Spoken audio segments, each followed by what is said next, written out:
for the price point, personally, yeah, I'm a bit disappointed.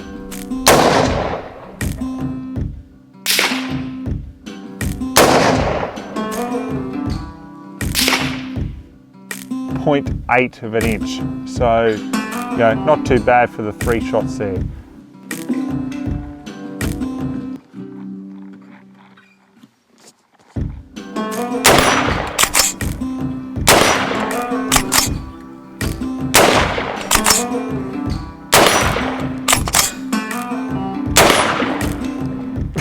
Jeez, there we go. Hey guys, and welcome to Ozzie Reviews. Today I'm checking out the Oceania Precision SP-15 tack rifle. I'll give you a run by, obviously it's clear here, and I'll show you a couple of things that I just changed on it straight away. Now at the back here I've got the Magpul CTR stock. It comes with the MOE stock, but there's too much movement with that. You know, and the CTR stock obviously has a locking mechanism on it, so it just makes it a lot more stable. I really don't know why they wouldn't have just spent the money and just had them as standard instead of the MOE stock. So this is the MOE. It looks pretty much the same, but you don't have the locking or securing mechanism that you do with the actual CTR, okay? So when you adjust this stock, you can lock it and it just holds it nice and sturdy there, okay? So it is actually a lot better. So I had to change that out straight away. I just couldn't deal with that other one rattling around. Okay, so let's start off and talk about the design of this rifle. Okay, now it's a spring actuated bolt system. So in other words, when you pull the bolt back, obviously it's locked back at the moment. We'll just take the magazine out. Okay, so it's locked back at the moment. So to release it, you need to just simply pull back and it goes forward. When you fire, okay, you then have to manually pull it back, release, and then you're right to fire again. Okay, so that's how it works. Now, obviously the look of it is pretty much like the AR-15. However, I will stipulate here, guys, that this can't be converted to semi-auto. Okay, it is made from the ground up to be a manually operated firearm, hence why it's category B for Bravo here in Australia. Okay, so let's have a look at the barrel here. Now this is in 223, okay? Now you can get them in different calibers. They make the bigger brother, which is called the SP-15, and that's in 308, 6.5 Creedmoor, and there's some other calibers coming, I believe. But this one here is 223. So we've got a 16-inch fluted barrel from Swan here in Queensland. So, you know, he's well known as a gunsmith for making high-end barrels. So it'll be very interesting to see how this shoots. Now, the thread at the end here is 1/2 inch by 28 TPI, which is a standard 223 thread in the US. So it doesn't come with any muzzle device. It was just an end cap on there. So I took that off and put on a Yankee Hill machine muzzle brake / flash suppressor. Okay, I just like the look of these. I've got a couple of them that I used to run on my own ARs, and yeah, I just thought that'd be a nice look there. The twist rate for this barrel too, I'm told, is 1 in 8, so it should stabilize the heavier ammunition. So we'll certainly put that to the test in this review just to see how it goes. The only other extra here is just the fore-end grip post from Magpul, okay? That's just purely cosmetic. So the rail that we've got here is from Aero Precision, as you can see. So it's M-LOK compatible, so all your M-LOK stuff from, you know, mounts for lights, rails, all that sort of stuff is going to fit straight on. So, I mean, that's a big bonus.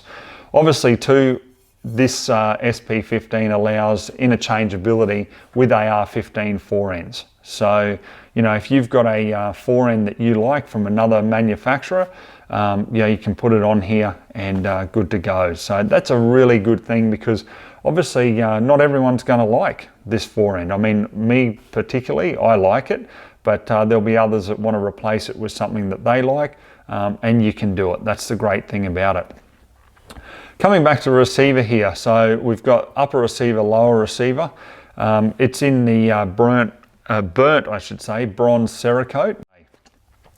Now we've got dust cover, just standard AR dust cover there. So, you know, I'd imagine you'd be able to replace that if you'd you know, if you want to there, but I don't know why you'd want to. I mean, obviously it's going to work just fine. Mag release is just the standard AR mag release. Now it comes with a 10 round P mag, okay, 223 P mag. So obviously for shooting off the bench and everything, it's nice because it's not going to hang right down like the full length standard 30 round mag. Now this here is the 30 round mag, but we've got a limiter in it, okay, so it limits it to 10 rounds only. Obviously it fits perfectly there and just gives you that overall look. The grip on it is just a standard A2 pistol grip, AR-15 pistol grip, okay? So if you want to replace it with, like, say for example, like I like the Hogue ones with the finger groove, they're really nice, fit my hand nicely, then I can do that, okay?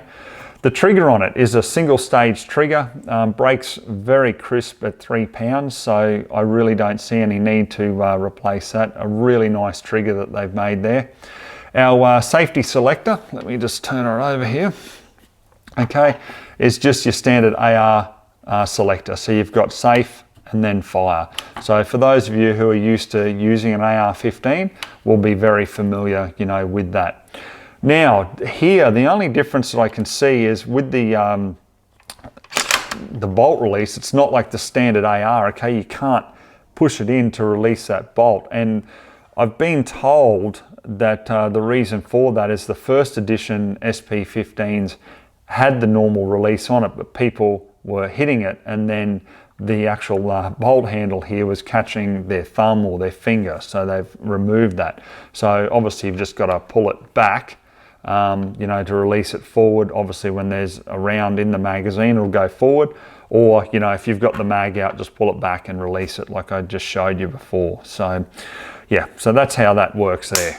So the overall weight of it is very realistic for the AR, 6.6 pounds or 3 kilos, so, you know, not too bad at all. On top we've got obviously the Picatinny rail there, so I've just got some loophole mounts and I've just mounted a 3 to 9x40 loophole VX Freedom, okay, because what I want to do is obviously test different ammo through this, and you know, 9 power there for 100 yards is ample. At the back, as I said, you know, I replaced the stock here. We've got a mil-spec buffer tube. Everything's pretty much standard at the back here, so if you wanted to put like the Magpul ASAP sling adapter, which I like, so I can put the sling on, then you could do that as well. There is a fixed stock variant, I believe, that is going to be compatible for those states that require it. So yeah, you've got that option as well. Also too, I mean guys, you could get one of these, and really if you wanted to, say for example you're into the look of the M16, well you can have that fixed M16 buttstock on it, and obviously you know, that forend from the M16 to give it that real or realistic look. So there's so many things you can do with the AR system, and that's what's so much fun about them. You know, you can configure them to what you like. So yeah, I really quite like it. Now for what it actually comes with, you pretty much as I've explained, that's what it comes with. Obviously it doesn't have the scope of the mounts, doesn't have that Magpul CTR stock, and obviously it doesn't have the 30 round you know, 10 round limited magazine there, or the muzzle brake. It only comes in just a standard cardboard box, so nothing fancy there. So I put the rifle into my own Ozzie Reviews M4 gun bag. So guys, most of you should know about these. If you don't, you can just go to aussiereviews.com and you can have a look at the specs on it. Okay, so I thought I'd show you just breaking it down here, okay? So the rear takedown pin you need to push out. Now, this here honestly is a lot stiffer than the standard AR-15 takedown pin. A lot of the time on ARs you can at least get a punch by hand and pretty much push it out, but this is that tight that I find I'm actually going to have to use a hammer just to tap that out, okay, just to get the process going here. That is really tight. So you just pull out the cocking handle there, and we'll give you a closer look at the bolt carrying bolt. So what we need to do now to break it down, and this is going to be very similar to a standard AR, take your pin out, drop the firing pin,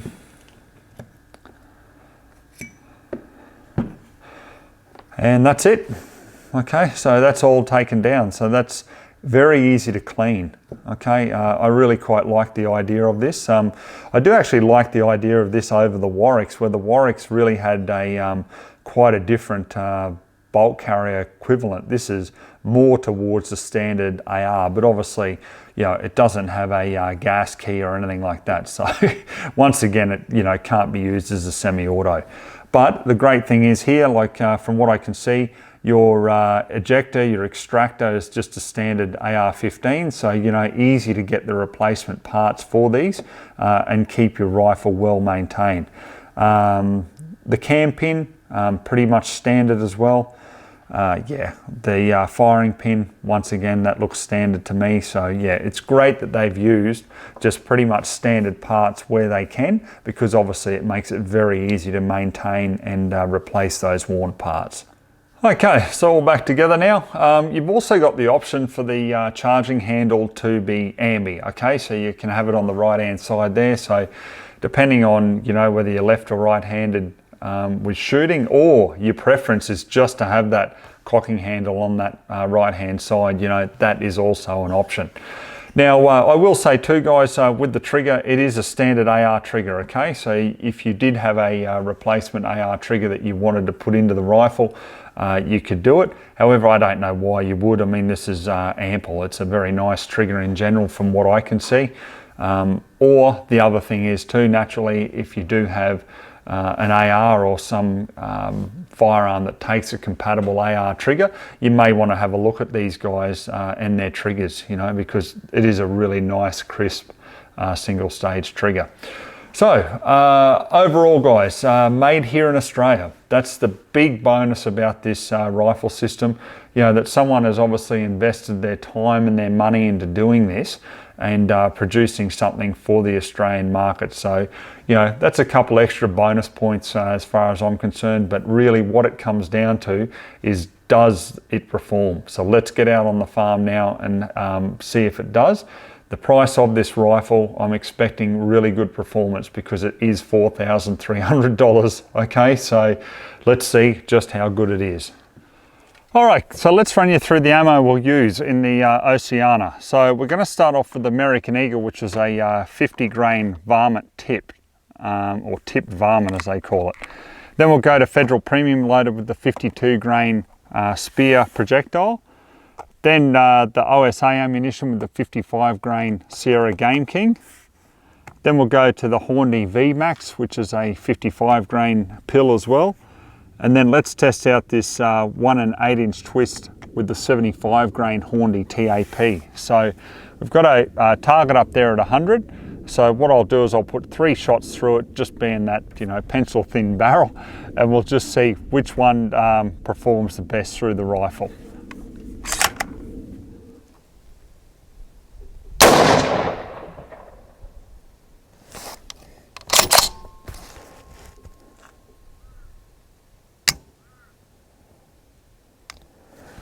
Okay, I dare say we've had a light primer strike there. Let's try the next round.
Okay, well unfortunately my batteries have gone flat here, guys, but we can still measure manually here.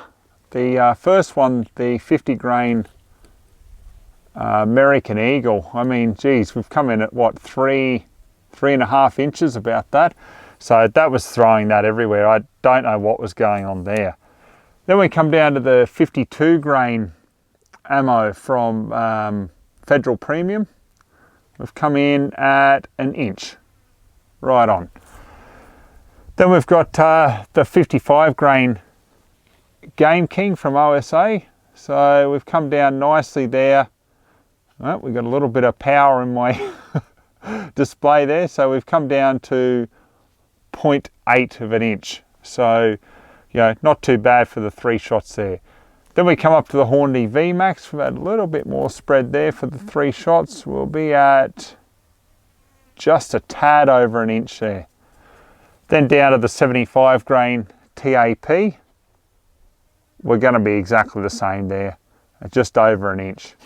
Okay, so what I'm going to run you through now, guys, is problems that I'm having with the rifle. Okay, now the first one here is this American Eagle. Now look, I know it's a cheaper ammunition, but I've had a couple of rounds now with the light primer strike. Okay, so you can clearly see the indentation in the primer at the back, but the ammunition hasn't gone off. Is it just the ammunition? Possibly, but to me, I'm looking at it and thinking, well, the primer hasn't been struck hard enough, you know, to ignite the round. Then with the Federal 52 grain ammunition, I'm having a lot of problems here with it feeding. I can't get it to feed in the rifle. Now, I'm not saying it's a problem with ammunition, because I've used this ammunition in plenty of other rifles and I've had it feed with no dramas at all. But I'm wondering if it is just that hollow point that's causing some dramas here. Okay, so I'll just show you here.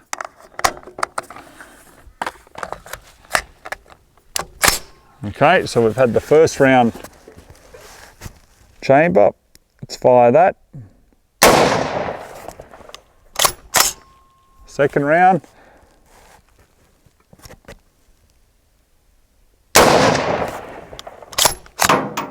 Okay, so now it's jamming there on the third round. Okay, now I've had it just hit and miss. Okay, and then it just, you can see it's jamming there. Pretty much it's hitting the feed ramp and then jamming. So yeah, it's not just been once, it's happened a few times to me as well. Okay, now the last issue that I have is with the Hornady 75 grain TAP. Now it's not feeding correctly in the rifle either. Okay, see, so it's just not working. Now for me, I mean, if this is a 1 in 8 inch twist on the barrel, you naturally go for that so you can stabilize those heavier rounds, but then we don't have the heavier rounds being able to you know, cycle clearly in the rifle. I can't get one TAP to do that. Okay, I've tried it several times off camera, and I'm just demonstrating to you now. Yep, this is the problem here. Okay,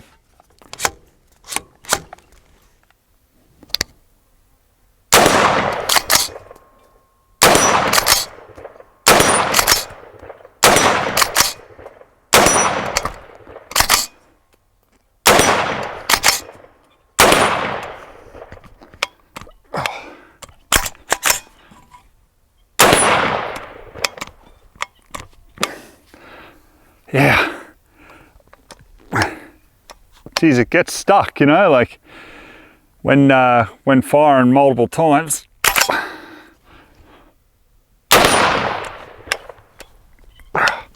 Okay, here we go, round 2.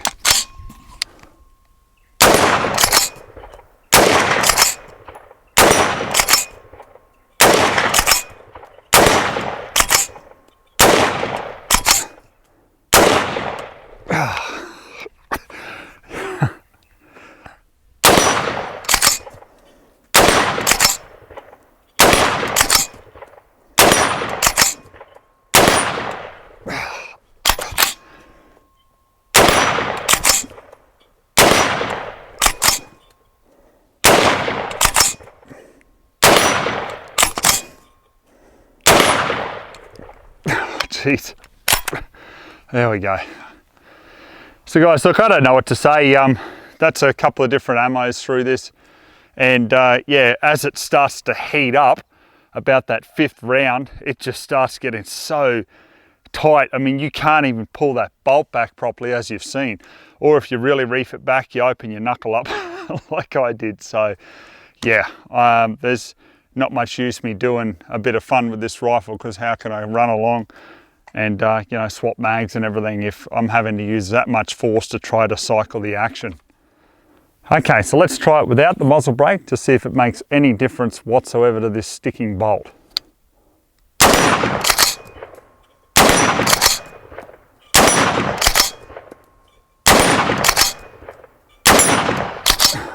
There we go.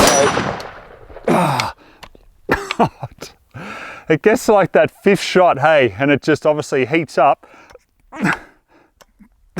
That is just, yeah. I'm being fair to it, guys. You know, we've put it back to how it is originally there. We'd take the muzzle brake off, you know, in case some people were to criticise that and say, oh, it's the brake you got on it.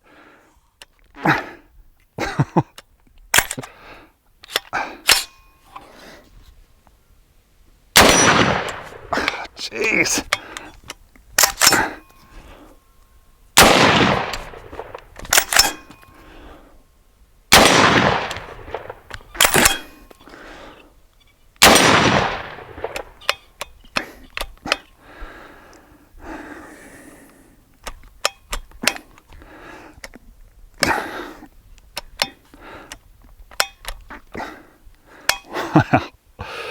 Look at that, virtually completely jammed up.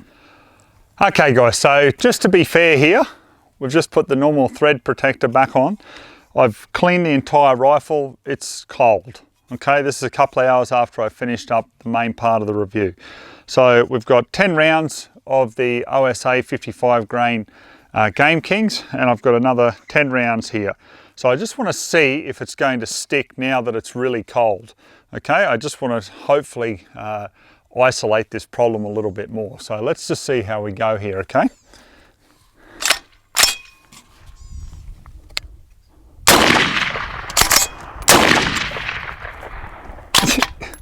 Look at that, stuck on the 2nd round.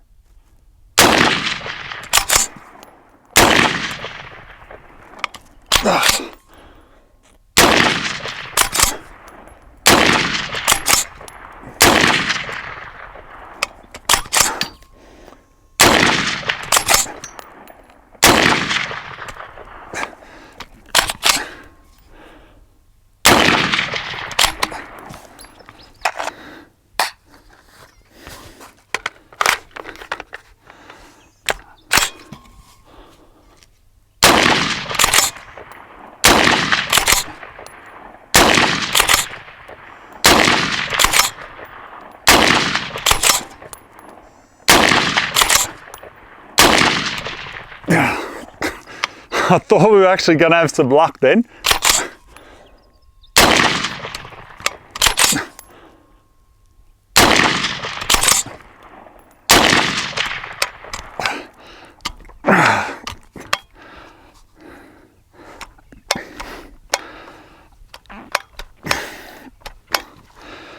There you go.